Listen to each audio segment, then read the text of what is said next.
Welcome students. Our today's topic for discussion is a poem, The Listeners, written by Walter De La Mare. Dear students, as you know, we have completed its first two stanzas. Today we will be discussing its stanza number 3rd, 4th, 5th and 6th.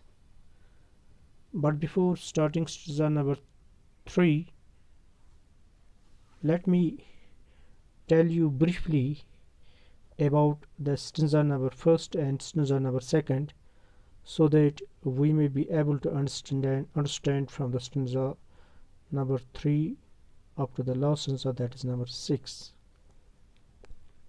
Dear students, in stanza number 1st, the poet says that a traveler went to a haunted house where ghosts live in. This house was located in a jungle.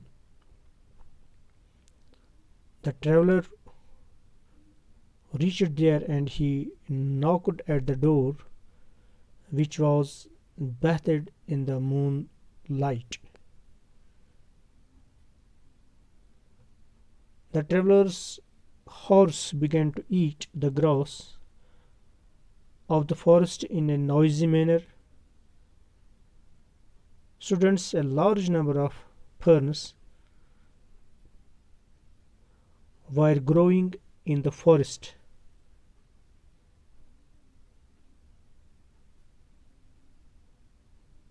As bird came out of the house, a bird came out of the turret, flying above the head of the traveler. The traveler knocked again at the door. The students, the knock of the traveler this time was louder than the first knock. He again asked if there was anybody inside the house.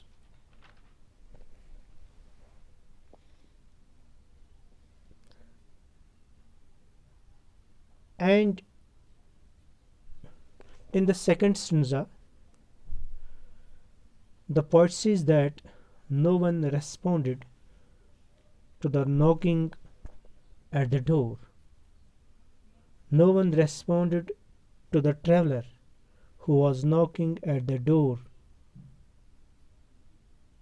No one came downstairs. Poet says that nor did anyone lean out of the window from which leaves were peeping out. The traveler, stood there quite puzzled. Now, this was about stanza number 1st and stanza number 2nd.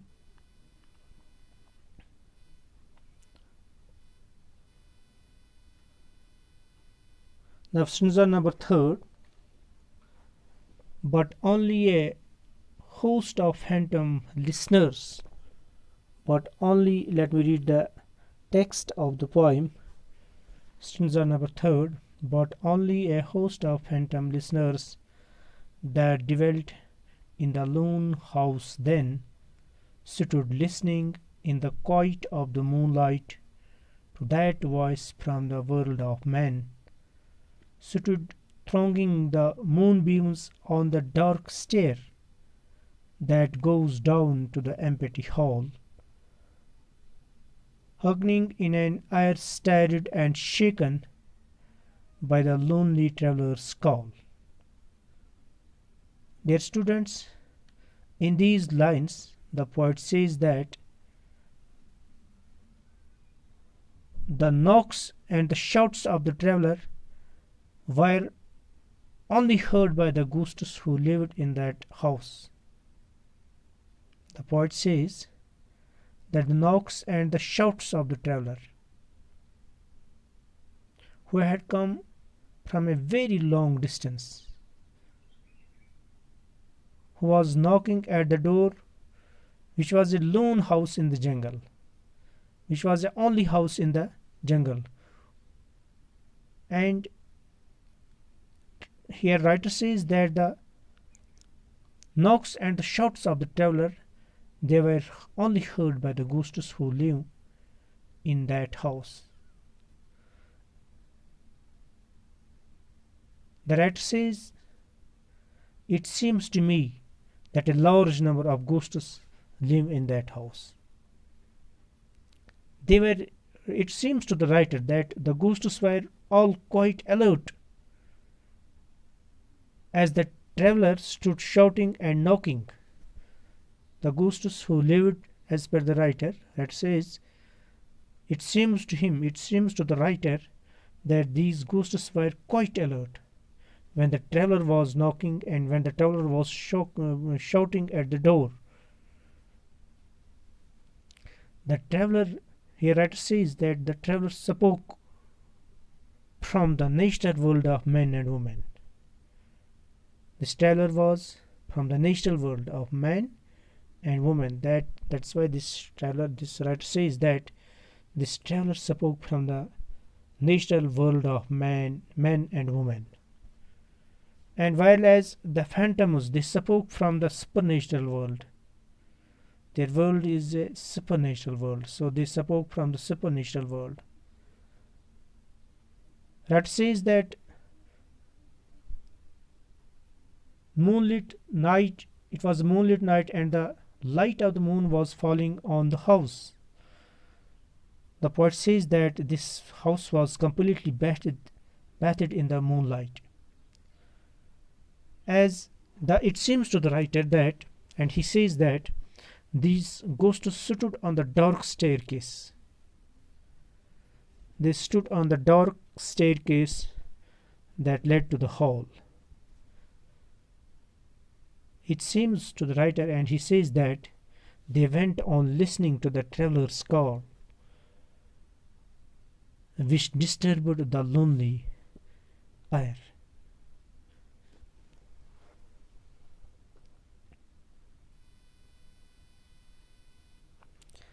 And now stanza number 4.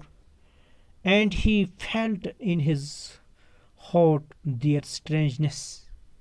And he felt in his heart their strangeness, their stillness, answering his cry, while his horse moved, cropping the dark turf neath the starred and leafy sky.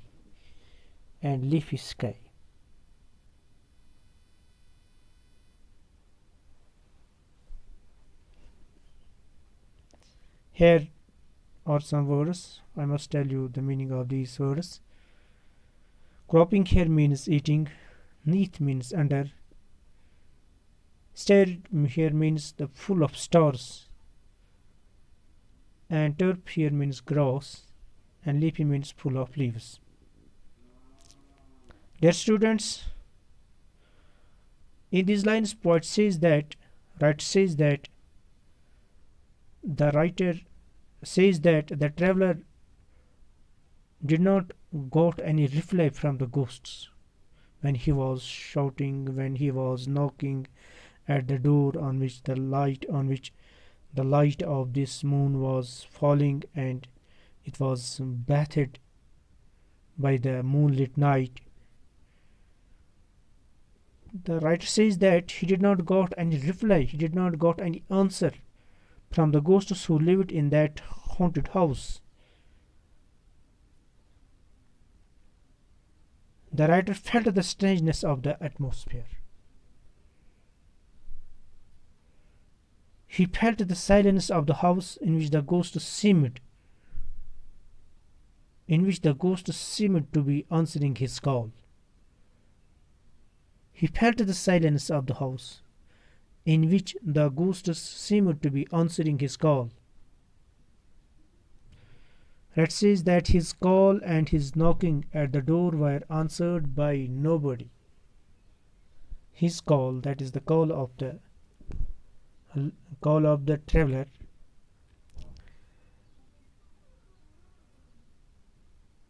and his call was and his knocking and call at the door were answered by nobody. The horse went on eating, while his horse moved, cropping the dark turf neath the starred and leafy sky. The writer says that the horse of the traveler went on eating the grass under the starry sky and the leafy trees.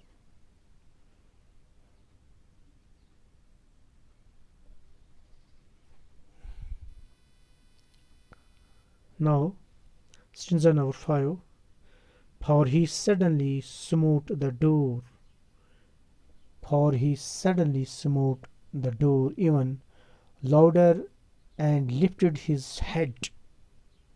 And lifted his head. Tell them I came and no one answered. That I kept my word, he said. This is the text of the poem. Let me read the text of the poem again. For he suddenly smote the door, even louder, and lifted his head. Tell them I came and no one answered. That I kept my word, he said. That I kept my word, he said.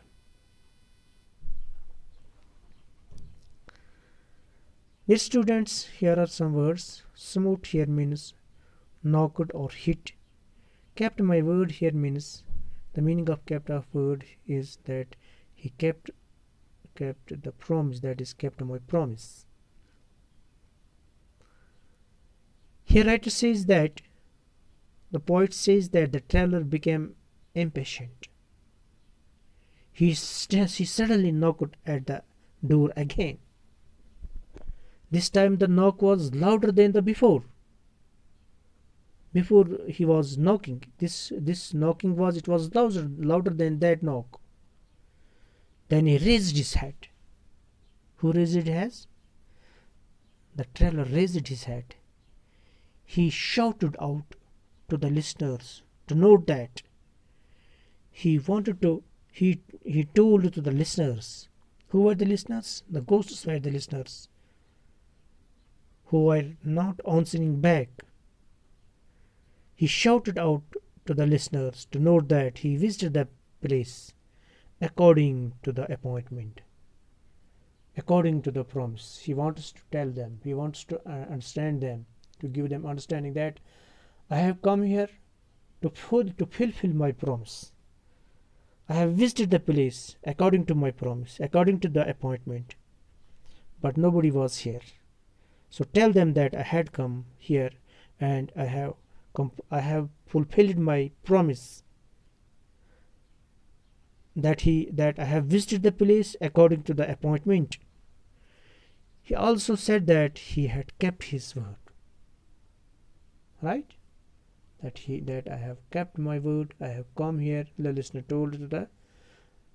This was his last call to the listeners, to the ghosts, that I had come here. I have fulfilled my word. I have fulfilled my promise. So tell them that he had kept his word. I have kept his word. I have kept my word. That the traveler has kept his word. Now the last stanza. Never the least stir made the listeners. Never the least stir made the listeners. Though every word he spake fell echoing through the shadowness of the still house, from the one man left awake, from the one man left awake. Hey, they heard his foot upon the stirrup, and the sound of the iron on stone, and how the silence surged softly backward when the plunging hoops were gone. Let me read the text again of the poem. It is stanza number 6. Never the least stir made the listeners, though every word he spake fell echoing through the shadowness of the still house. From the one man left awake, they heard his foot upon the stirrup, and the sound of iron on stone, and how the silence surged softly backward when the plunging hoofs were gone. Here are some words. Let me tell the meaning of these words. Stare here means moment. Sound of iron means the iron shod hooves of the horse falling on the stones produced a clanging sound. Surged back means followed back in waves. Plunging means fast moving with force. Dear students, in these lines, the poet says that the ghosts in the haunted house made no movement. Never the least stir made the listeners. The every word he spake fell echoing through the shadowness of the still house. From the one man left awake. Dear students, in these lines, poet says that the ghosts in the haunted house made no movement. It seems to the writer that all the words that the traveller spoke filled the dark, silent house and came back echoing. The words which were spoken by the traveller, they came back. They came back echoing. The listeners then heard the traveller place. The listeners then heard the traveller place his foot in the stirrup of his horse. They then heard the sound of the iron hooves. These listeners, who were the listeners? Listeners were the ghosts, listeners were the phantoms. It seems to the writer that these listeners, they heard the traveler placed his foot in the stirrup of his horse. They then heard the sound of the iron hooves of the house as they struck the stony floor while he rode away. That says that they heard the ghosts heard now the sea of silence which has stirred because of the sound of the horse hoofs once again was quiet. That says the place was filled with silence again. Thank you. It was all about today's lesson. Hope you might have understood it. Thank you very much.